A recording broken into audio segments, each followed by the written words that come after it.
আরে আমি তো ভেতর থেকে জন্মগত করি, কিন্তু ওপর থেকে একটু বড় লোক দেখানোর জন্য চলে গিয়েছিলাম এরকম খাওয়া দাওয়া করতে।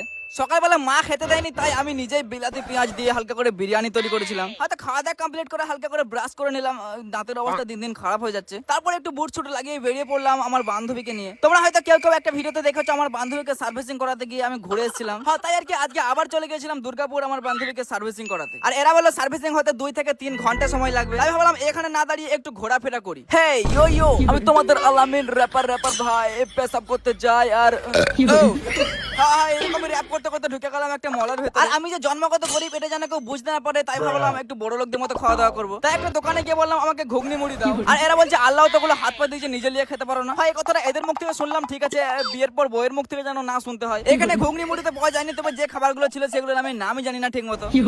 আরে নাম জেনে আর কি করবো, এগুলো খাবার জিনিস বটে, ওটাই জানি। প্রায় 1.5 ঘন্টা ধরে টিং ভাঙা লোহা ভাঙা খাওয়ার পর আবার ফুচকা খেতে মন চাইলো। কিন্তু কি ঝামেলা, ফুচকার ভিতরে আলোচনা ভরে দেওয়ার লোক নাই, এসব নিজে নিজে কি হয়। ও মাই গড, এটা আবার কি হচ্ছে? तेरी मेरी आई लव यू गाइस।